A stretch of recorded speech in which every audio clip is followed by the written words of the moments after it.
വാ ഓയ് രാമി ഇതുപോലെ വായിൽ വെക്കുമ്പോ തന്നെ അലിഞ്ഞു പോകുന്ന പോർക്ക് ഫ്രൈ റെസിപ്പി വേണോ? ഒറ്റ മിനിറ്റിൽ പറഞ്ഞുതരാം. ഓൾസോ നമുക്കിതിന് വളരെ കുറച്ച് ഇൻഗ്രീഡിയൻസ് മതി. അവ ചൂടാകുമ്പോൾ തന്നെ നമ്മൾ വെളിച്ചെണ്ണയാണ് ഒഴിക്കുന്നത്. കടുകിട്ട് പൊട്ടി വരുമ്പോൾ നേരത്തെ ചോപ്പ് ചെയ്ത് വെച്ച ഗാർലിക് ഇട്ട് കൊടുക്കുക. അതൊന്ന് വയന്ന് വരുമ്പോഴത്തേക്കും ആവശ്യത്തിന് സവാള ഇടുക.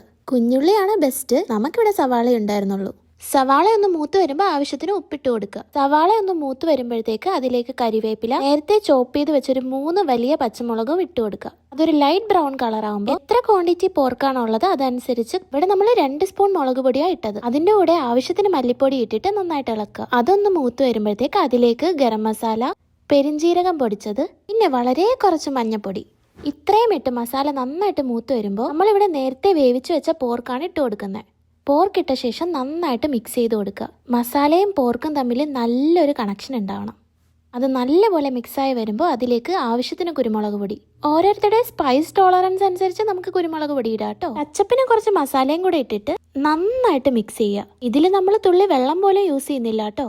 99% നമ്മുടെ പോർക്ക് ഫ്രൈ ഇവിടെ റെഡി ആയിട്ടുണ്ട്. ഇതിൻ്റെ കൂടെ ലാസ്റ്റ് നമ്മൾ കുറച്ച് വെളിച്ചെണ്ണയും ഒരു 2 മൂടി വിനാഗിരിയും കൂടെ ഒഴിച്ചു കഴിയുമ്പോഴത്തേക്ക് ഫുള്ള് സെറ്റായി. അപ്പോൾ ട്രൈ ചെയ്ത് നോക്കിയിട്ട് പറയണേ.